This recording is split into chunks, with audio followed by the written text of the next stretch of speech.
আসসালামু আলাইকুম ওরহমতুল্লাহি ওবরাকাতুহ। জানার বিষয় হচ্ছে আশুরার দিনে ভালো খাবারের আয়োজন করার বিধান কি, এটা জায়েজ আছে না নাই, এবং যদি আয়োজন করা হয় তাহলে কোন সময় করতে হবে। আশুরার দিনে তো মানুষ রোজা রাখে, তাহলে কোন সময় এই ভালো খাবারের আয়োজন করতে হবে, এই ব্যাপারে হাদিস বর্ণিত আছে। عن ابن مسعود رضي الله تعالى عنه قال قال رسول الله صلى الله عليه وسلم من وسع على عياله في النفقة يوم عاشوراء وسع الله عليه سائر سنته أو كما قال عليه الصلاة والسلام। রাসূলুল্লাহ সাল্লাল্লাহু আলাইহি ওয়াসাল্লাম বর্ণনা করেন, যে ব্যক্তি সামর্থ্য অনুযায়ী আশুরার দিনে ভালো খাবারের আয়োজন করবে, আল্লাহ সুবহানাহু ওয়া তাআলা তার একটা বৎসরের খাবারের ব্যাপারে, আয়োজনের ব্যাপারে, ব্যবস্থাপনার মধ্যে আল্লাহ সুবহানাহু ওয়া তাআলা বরকত দান করেন। এই হাদিসটি যেমন ইবনে মাসউদ রাদিয়াল্লাহু তাআলা আনহু হইতে বর্ণিত আছে, আবার পাশাপাশি এরকম এই মানার এই বিষয়ের হাদিস আবু হুরায়রা রাদিয়াল্লাহু তাআলা আনহু থেকেও বর্ণিত আছে, এবং আবু সাঈদ খুদরি রাদিয়াল্লাহু তাআলা আনহু থেকেও এই ধরনের হাদিস বর্ণিত আছে। জাবের রাদিয়াল্লাহু তাআলা আনহু হইতেও এই ধরনের হাদিস বর্ণিত রয়েছে, এবং বিভিন্ন কিতাবের মধ্যে এই হাদিসগুলো বর্ণিত আছে। তার মধ্যে বিশেষ করে মাজমাউজ জাওয়ায়েদ, ইমাম তাবরানী রাহিমাহুল্লাহ তিনার আওসাদ গ্রন্থে, ইমাম আবু বকর বাইহাকি রহিমাহুল্লাহ তিনার বাইহাকি শরীফের মধ্যে বর্ণনা করেছেন।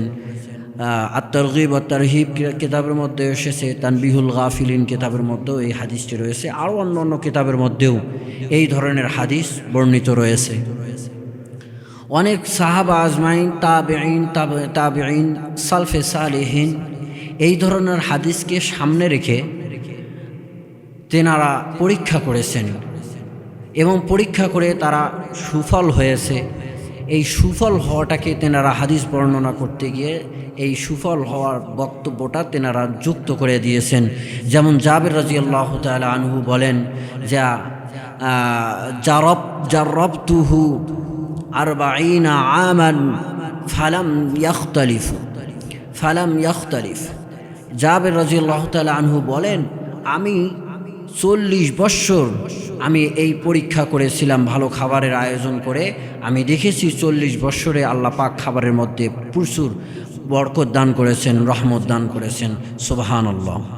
এমনই করে সুফিয়ান সাওরি রাহিমাহুল্লাহ তিনি বলেন, ইন্না ক্বাদ জাররাবনাহু ফাওয়াজাদনাহু কাযালিক। তিনি বলেন, আমি এই বিষয়টা অনেকবার পরীক্ষা করেছি, পরীক্ষা করে আমি এমনই ফলাফল পেয়েছি, অর্থাৎ সুফল হয়েছে। এই দিকে অনেক আরও সাহাবী, ইয়াহইয়া ইবনে সাঈদ, ইবনে জুবায়ের, শুবা রাহিমাহুল্লাহ তিনারাও বলেন যে আমরা এইভাবে পরীক্ষা করে আমরা সুফল পেয়েছি। এই হাদিসের সনদের ক্ষেত্রে মুহাদ্দিসিনগণ দুই দলে বিভক্ত হয়ে যান। অনেক মুহাদ্দিসিনগণ এই হাদিসকে মৌজু বলেছেন, যেমন ইবনে তাইমিয়া রহিমাহুল্লাহ, আহমদ ইবনে হাম্বল রহিমাহুল্লাহ, এরকম আরও বড় বড় মুহাদ্দিসিনগণ এই হাদিসকে মৌজু বলেছেন। আবার অনেকরাই এই হাদিসকে জয়ীফ বলেছেন, মৌজু, এটাকে রদ করেছেন। যেমন ইরাকি রহিমাহুল্লাহ এটাকে রদ করে দিয়েছেন, যেটা মৌজু নয়, এটা বরঞ্চ জয়ীফ।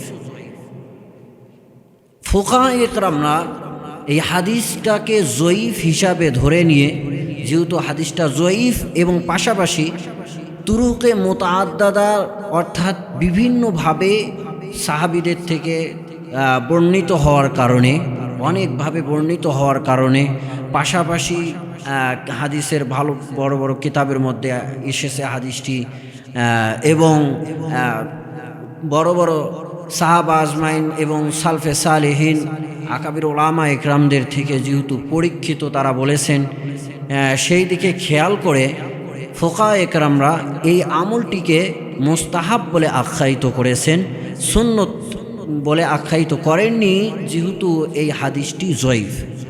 আর তেনারা এ ব্যাপারে একটা মতামত হচ্ছে আল মাকাসিদুল হাসানার মধ্যে বর্ণিত আছে, যখন কোনো হাদিস জয়ীফ হাদিসও যখন তুরুকে মুতাআদ্দাদা অর্থাৎ বিভিন্নভাবে যখন অনেক বর্ণিত হয়, তখন ফাজাইলের বাবের মধ্যে সেইটা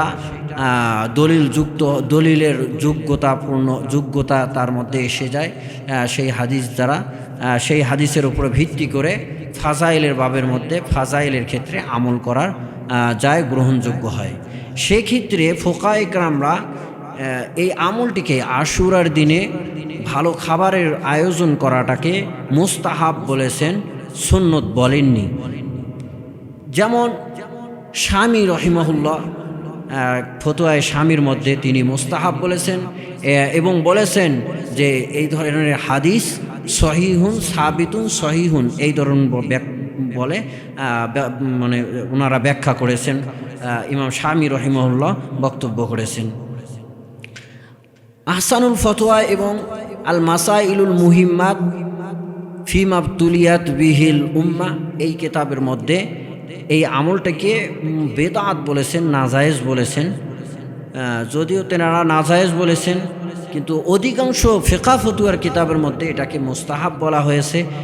এই জন্য আমরা বলবো যে যদি দেখা যায় ইসরাফ না হয়, লৌকিকতা না হয় এবং অহংকার না হয়, এবং কেউ যদি এটা পালন না করে, তাকে তিরস্কার না করে, যদি কেউ মুস্তাহাব হিসাবে, সুন্নত না মনে করে মুস্তাহাব হিসাবে যদি আশুরার দিনে যদি ভালো খাবারের আয়োজন করে, তাহলে এটা জায়েজ আছে, মুস্তাহাবি বলেই ফুকায়ে কেরাম বলেছেন, এটার উপরে আমল করা যাবে, কোনো সমস্যা নেই। পাশাপাশি আমরা জানবো যে এটা আসলে আশুরার দিন তো মানুষ রোজা রাখবে, তাহলে এই ভালো খাবারের আয়োজনটা কখন করবে? এক্ষেত্রে দুইটি মতামত ফুকায়ে কেরামের কাছে পাওয়া যায়। একটি হচ্ছে 10 মুহররম যেই দিন আসতেছে, অর্থাৎ সেহরি খাওয়ার, আশুরার দিন যে রোজা রাখা হবে, এই রোজার জন্য সেহরির ব্যবস্থাটা ভালো খাবারের আয়োজন করে করা। পরিবারের যারা রোজা রাখবে তারা সেহরির মাধ্যমে ভালো খাবারের আয়োজনটা করবে, আর যারা রোজা থাকবে না তারা দিনের বেলায় ভালো খাবারের আয়োজন করবে, ছোটো বাচ্চারা ভালো খাবার খাবে।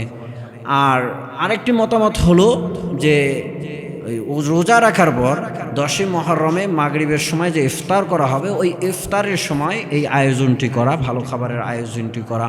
এজন্য ফুকায়ে কেরাম বলেছেন এই দুই মতের যে কোনো সময় যদি ভালো খাবারের আয়োজন করা হয়, তাহলে এই মুস্তাহাব আমলের উপরে আমল হয়ে যাবে। আশা করা যায় যে আল্লাহ পাক পুরা একটি বছর ওই পরিবারের মধ্যে, ওই সংসারের মধ্যে বরকত দান করবেন, খাবারের ক্ষেত্রে বরকত দান করবেন।